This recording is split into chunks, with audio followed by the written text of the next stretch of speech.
మండలానికి ఇక్కడికి మహిళా ఐక్య వేదిక ప్రెసిడెంట్ అయినటువంటి పట్నం రాజేశ్వరి గారు మరియు విగ్రహదాత నక్కలమించ శ్రీనివాసులు గారు ఇక్కడికి వచ్చి ఈ మహానుభావుల విగ్రహ ప్రతిష్ట చేయాలి అని కోరుకోవడం అనేది నిజంగా చాలా చక్కని ఆలోచన, అమూల్యమైన ఆలోచన.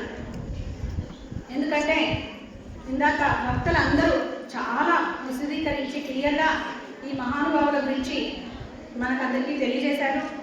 సో చెప్పిన విషయాన్ని చెప్పి టైం వృధా చేయకుండా వాళ్ళ గురించి ఒక 2 మాటలు చెప్పి ఎక్కువ టైం వేస్ట్ చేయను. ఇంకా భక్తులు చాలామంది. సావిత్రిబాయి పూలే గారు education, a woman without education is like a banyan tree with no roots and leaves అని చెప్పారు. ఆమె ఒక తొలి మహిళా ఉపాధ్యాయురాలే కాదు, ఒక సంఘ సంస్కర్తే కాదు, ఒక మంచి కవయిత్రి కూడా అని మనకి తెలుసు.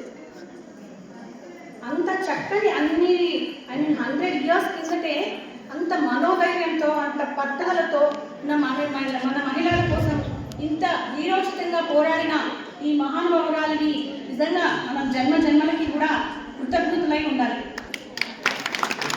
మనమందరం ఇక్కడ కూర్చుని ఇలా మాట్లాడగలుగుతున్నాం ఈరోజు అంటే వాళ్ళ కృషి ఎంత ఉంది మన వెనక అనేది మనం ఎల్లప్పటికీ గుర్తు చేసుకోవాలని ఒక సదుద్దేశంతో వీళ్ళంతా ఎంత కష్టపడి ఎన్నో రోజుల నుంచి ఈ వర్ధంతులు ఈ జయంతులు జరుపుతూ ఇక్కడ మన వరకు వచ్చి విగ్రహ ప్రతిష్ఠ చేశారు అంటే వాళ్ళ కష్టం ఎంత ఉంది అని చెప్పేసి మనం నిజంగా చాలా ఆలోచించాలి. చాలా థ్యాంక్స్ కూడా వాళ్ళకి చెప్పాలి. వాళ్ళ అంత కష్టపడితే ఏదో వచ్చి ఈరోజు జస్ట్ విగ్రహ ఆవిష్కరణ చేసినంత మాత్రాన మనం గొప్పవాళ్ళు అయిపోము. కానీ అంతటి అదృష్టాన్ని ఇచ్చినందుకు మరొకసారి నేను ధన్యవాదాన్ని ఈ సందర్భంగా తెలియజేస్తున్నాను. సో మనకు పెద్దలందరూ చెప్తూ ఉంటారు, ఎక్కడ స్త్రీలను గౌరవిస్తారో, ఎక్కడ స్త్రీలు పూజించబడతారో అక్కడ దేవతలు సంచరిస్తూ ఉంటారు అని చెప్పేసి సొసైటీలో చెప్పక తప్పదు. ఇప్పటికీ కూడా ఇన్ని సంవత్సరాలు అయినా కూడా ఒక మహిళ బయటికి వచ్చి ధైర్యంగా రాజకీయం చేసినా, ఉపాధ్యాయురాలుగా ఉన్నా, సంఘంలో ఏం చేసినా సరే అనగలొక్కే వాళ్ళు ఇప్పటికీ ఉన్నారు అని చెప్పక తప్పదు. కానీ ఇలాంటి మహానుభావుల స్ఫూర్తితో జీవితమే ఒక పోరాటం అని మనం పోరాడుతూనే ఉండాలి తప్ప వెనక్కడుగు వేసి ఇంట్లో మాత్రం కూర్చోకూడదు. కష్టాలు ఏమైనా రానివ్వండి, జీవితం అంటేనే life is a challenge, you have to face it. అంతేగాని వెనక్కడుగు వేసి మనం ఒక్కసారి ఇంట్లో కూర్చున్నాము అంటే ఇంకా మన జీవితం అంతా మనం వంటికి అంకితం కావాలనిపిస్తుంది. సో మనం ఇలాంటి వాళ్ళ స్ఫూర్తితో ఖచ్చితంగా ఈ సమాజంలో ఇప్పటికీ ఇంకా అమ్మాయిల వైపు దీనంగా చూసే పరిస్థితుల్ని మార్చాలి. ఈ లైంగిక దాడుల్ని చేసే వాళ్ళని శిక్షించాలి. ఇవన్నీ కేవలం ప్రభుత్వం వల్లనే మాత్రమే సాధ్యమవుతుంది అనుకుంటే చాలా పొరపాటు. సమాజంలో ఎవరి పాత్ర వాళ్ళు పోషిస్తే, అది రాజకీయ రంగమైనా, సాంఘికపరమైన ఏ పాత్రల్లో ఉన్నా, అధికారులైనా ప్రభుత్వమైనా ఎవరి పాత్రను వాళ్ళు సక్రమంగా పోషిస్తే ఈ వ్యవస్థని మనం పూర్తిగా మార్చవచ్చు. ఈ సోషల్ రెస్పాన్సిబిలిటీస్ అనేవి మనం ప్రతి ఒక్కరు కూడా తీసుకుని ముందుకు వెళ్తూ ఉంటే ఖచ్చితంగా ఈ సామాజిక రుగ్మతల్ని పెకిలించి వేయడానికి ఒక అవకాశం అనేది మనకు ఉంటుంది. దానికి మనకు కావాల్సిందల్లా ఏంటి అంటే మనోధైర్యం. ఈ మనోధైర్యాన్ని, కష్టాలని చూసి వెనకడుగు వేయకుండా, కష్టాలను చూసిన కొద్దీ ఇంకా గట్టిపడి ఏ రకంగా అయితే ఈ సావిత్రిబాయి పూలే గారు ఎన్ని కష్టాలు వచ్చినా కూడా మరి అప్పట్లో నిజంగా 100 ఏళ్ల క్రితమే ఆమె అన్ని కష్టాలను ఎదుర్కొని మరి ఈ స్థాయికి ఎదిగి ఇప్పుడు ప్రతి స్కూల్లో కూడా వాళ్ళ విగ్రహాలని మనం ఆవిష్కరించుకుంటున్నాము అంటే వాళ్ళు మనకి really they are role models for అస్.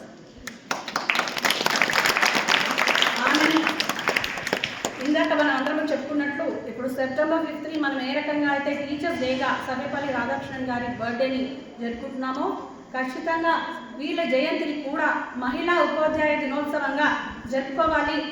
అధికారికంగా ప్రభుత్వ అలాంటి డిసిషన్స్ తీసుకోవడానికి మీ కృషితో పాటు మా సహకారం కూడా తప్పకుండా ఉంటుంది.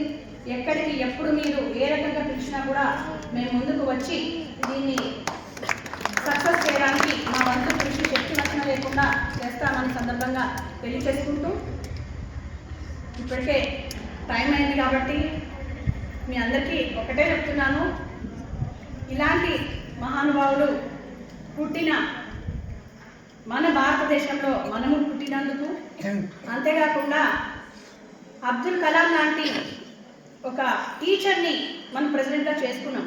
అక్కడ మతం చూడలేదు, ఒక టీచర్ని మనం రాష్ట్రపతిగా ఎంచుకున్నాం. అలాంటి దేశం మనది. ఇప్పుడున్న ప్రెసిడెంట్ కూడా ఒక గిరిజన మహిళ అయినటువంటి ద్రౌపది ముర్ము. మరి ఇలాంటి దేశంలో మనం ఉన్నాం. ఒకప్పుడు ఉండేవేమో అన్నగారిన వర్గాలని అణచివేయబడిన పరిస్థితులు, అగ్రవర్ణాలు, ఇవన్నీ ఇప్పుడేం లేవు. దాదాపుగా ఇవన్నీ కనుమరుగవుతూ ఉన్నాయి. అందరికి ఒకటే తత్వం, అదే మానవత్వం. హ్యుమానిటీని మించినది మరొకటి ఏం లేదు.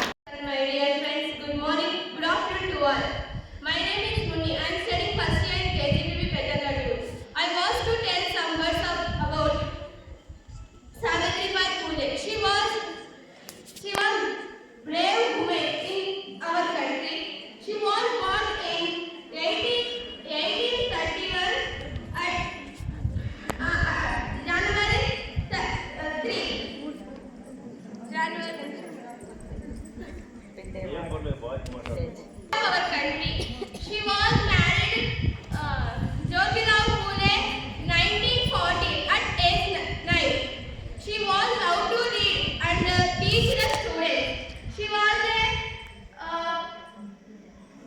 formed schools for the students, and she helped to poor people, and she see to equality for the people. She was first woman teacher of our country. I will say to Savitribai Phule, thanks in our country, first woman teacher. Savitribai Phule. Woman is not product. She is the power of country.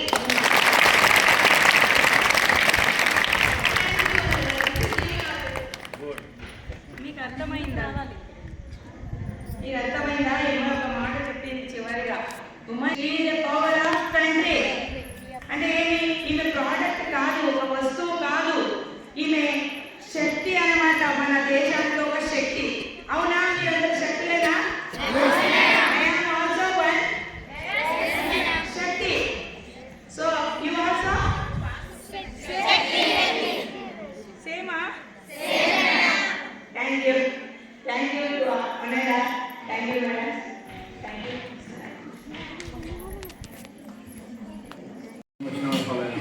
Sir, no, sir. We have GPS photos, all photos. You are maintaining very good. నేను వచ్చినప్పటి నుంచి నా దగ్గర GPS photos ఉన్నాయి madam. నేను photos